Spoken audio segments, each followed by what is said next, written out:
Assalamualaikum warahmatullahi wabarakatuh. Halo semuanya. Di sini saya akan menjelaskan bagaimana cara menghitung KNN menggunakan Microsoft Excel. Nah, sebelumnya apa sih KNN itu? KNN atau Key Nearest Neighbor adalah sebuah metode untuk melakukan klasifikasi terhadap objek berdasarkan data pembelajaran yang jaraknya paling dekat dengan objek tersebut. Jadi dengan kata lain, KNN itu mengklasifikasikan sesuatu berdasarkan tetangga terdekatnya.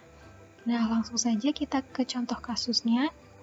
Di sini sudah disediakan data spesies bunga dengan atributnya ada panjang sepal dan lebar sepal.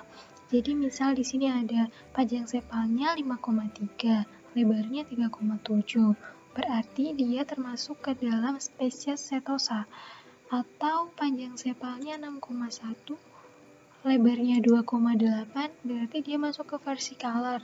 Nah, di sini ada soal atau pertanyaan, kalau panjang sepalnya 5,2 dan lebarnya 3,1, termasuk ke dalam apakah bunga tersebut? Masuk ke spesies apakah bunga tersebut? Untuk menjawab dan mencari tahu kasus ini, kita bisa menggunakan KNN untuk mencarinya. Langkah pertama untuk menghitung KNN yaitu mencari jarak dari setiap data terhadap jarak dari data yang ditanya. Nah, di sini saya menggunakan perhitungan Euclidean distance. Euclidean distance merupakan perhitungan jarak dari dua buah titik dalam Euclidean space. Untuk rumusnya sendiri kita bisa lihat di sini. Jadi D itu Euclidean distance. D sama dengan akar X1 min X2 dikuadratkan ditambah Y1 min Y2 dikuadratkan. Jadi nanti di sini panjang sepal itu sebagai X1, lebar sepal itu sebagai Y1, panjang sepal yang ditanya itu sebagai X2, dan lebar sepal yang ditanya sebagai Y2. Oke, langsung saja kita coba di rumus Excel-nya. Jadi rumusnya sama dengan SQRT. SQRT itu kalau di Excel sebagai akar, dalam kurung, kemudian dalam kurung lagi, kita menunjuk X1-nya di sini, terus dikurangin X2. X2 itu panjang sepal dari pertanyaan. Nah, X2 ini harus kita kunci biar nanti rumusnya nggak berubah-ubah, karena semua data yang ada di sini nantinya akan dikurangin dengan data yang ada di sini. Jadi, biar nggak nulis rumus berkali-kali, kita kunci aja pengurangnya atau X2-nya dengan Fn plus F4. Tapi ada juga beberapa keyboard yang hanya memakai F4 untuk menguncinya. Tapi di sini saya menggunakan Fn plus F4, jadi kita kunci. Nah, kalau sudah muncul dolar-dolarnya seperti ini, berarti itu artinya sel tersebut sudah dikunci. Terus kita tutup kurung, pangkat 2 ditambah buka kurung lagi, Y1-nya dikurangi Y2. Y2-nya kita kunci juga biar gak berubah-ubah. Tutup kurung, pangkat 2, tutup kurung lagi. Sekarang tinggal di enter. Nah, di sini sudah terlihat hasilnya. Karena tadi kita sudah mengunci rumusnya, jadi kita bisa tinggal menggunakan cara mudah untuk mencari yang lain, yaitu kita tinggal tarik ke bawah. Nah, jadi seperti ini, sudah terlihat semua. Jadi kita bisa lihat rumusnya yang ada di sini, yang pengurangnya ini, X2 dan Y2-nya itu nggak berubah. Yang berubah cuman X1 dan Y1-nya. Jadi itulah fungsinya penguncian tadi. Nah, selanjutnya kita mencari ranknya. Ranknya itu merupakan jarak, urutan jarak dari angka-angka yang ada di sini. Jadi kita tulis misal ini urutan keberapa, nanti kita cari dengan menggunakan rumusnya sama dengan rank buka kurung. Kita mau nyari yang mana? Kita mau nyari yang ini, berarti kita klik ini. titik koma, tabel referensinya yang mana kita blok semua karena kita mau mencari yang ada di sini, berarti kita blok semuanya yang ada di sini. Kita blok.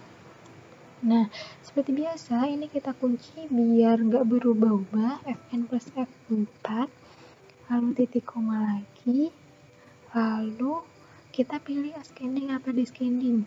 Karena kita mencarinya dari jarak terdekat dan terjauh, berarti dari angka yang kecil ke angka yang besar, jadi kita pilih ascending. Kita tutup, kita enter. Nah, di sini sudah ketemu 3. Untuk yang lain karena tadi udah kita kunci rumusnya, jadi kita tinggal tarik lagi seperti biasa. Nah, di sini sudah ada angka-angkanya, yang urutan ke-8 apa, berapa, urutan ke-12 berapa, yang paling dekat mana, yang paling jauh mana. Jadi seperti itu. Nah, untuk mengisi label yang di sini, kita tinggal pindahkan apa yang ada di sini untuk ditaruh di sini. Caranya tinggal sama dengan klik sini, terus kita enter. Nah, sudah muncul. Untuk bawahnya seperti biasa, kita tarik lagi aja biar mudah. Nah, sekarang label yang di sini sudah sama seperti yang di sini. Langkah selanjutnya, kita akan mencari siapa saja tetangga terdekat dari soal yang ada di sini atau pertanyaannya. Nah, di sini saya menggunakan K-nya sama dengan 3. Sebenarnya bebas, boleh pakai berapapun, boleh pakai 1, boleh pakai 3, boleh 5, boleh 7, boleh berapapun asal ganjil. Kenapa ganjil? Karena kalau misal genap, nanti hasilnya bisa seimbang. Jadi kesimpulannya agak susah. Jadi lebih baik 3, biar nanti ada mayoritas dan minoritasnya. Jadi akan lebih mudah juga dalam pengambilan keputusannya. Karena kita ambil 3, kita tulis dulu di sini 1, 2, 3. Dan untuk mencari label yang di sini, kita bisa menggunakan fungsi VLOOKUP pada Microsoft Excel. Fungsi VLOOKUP itu sendiri adalah salah satu fungsi Microsoft Excel yang digunakan untuk mencari data pada kolom pertama sebuah tabel data. Dengan rumus VLOOKUP ini, kita dapat mengisi data pada sebuah tabel berdasarkan data pada tabel referensi lain dengan menggunakan sebuah nilai kunci yang spesifik. Jadi dengan VLOOKUP, nanti kita bisa mengisi tabel yang di sini dengan menggunakan referensi yang ada di sini. Untuk rumus VLOOKUP sendiri dalam Excel itu di sini kita bisa lihat, kita taruh di sini aja biar gampang. Nah, di sini rumus Excelnya VLOOKUP dalam kurung nilai yang dicari, titik koma, tabel referensi, titik koma, nomor kolom, dan titik koma rank lookup. Rank lookup ini nanti kita isi true atau false. Langsung saja kita coba rumus VLOOKUP ini di Excel. Jadi, sama dengan VLOOKUP, buka kurung, nilai yang dicari itu di sini, berarti kita tinggal klik aja, titik koma, tabel referensi, jadi kita pakai tabel referensi yang ada di sini, jadi kita blok semuanya. Nah, dan seperti biasa kita akan kunci tabel referensinya, biar rumusnya nggak berubah-ubah, bisa pakai Fn plus F4. Terus titik koma lagi, nomor kolomnya kita pakai 3 karena kita mau mencari 3 tetangga terdekat. Terus titik koma, di sini ada true atau false. Kalau kita mau nyari data yang sama persis atau mendekati, bisa pakai true. Tapi kalau cuma mau nyari data yang sama persis, berarti pakai false. Nah, jadi karena di sini saya akan mencari data yang sama persis, berarti saya memakai false. Kita tutup kurung, kita enter. Dan ternyata hasilnya adalah setosa. Coba kita cek di tabel referensinya benar apa enggak. Jadi nomor 1, setosa, ternyata benar. Nah, jadi untuk mengisi yang 2 di bawahnya bisa seperti rumus yang udah karena udah dikunci tabel referensinya. Jadi bisa kita tarik ke bawah. Ternyata ketiganya adalah setosa. Coba kita buktikan di tabelnya. Nomor 1, setosa. Nomor 2, setosa juga. Dan nomor 3, ternyata setosa juga. Jadi, yang ada di sini sudah benar.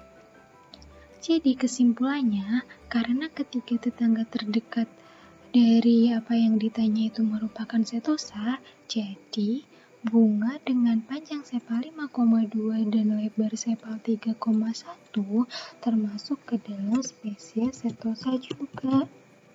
Karena mereka mayoritasnya setosa, maka si bunga ini juga termasuk ke dalam setosa.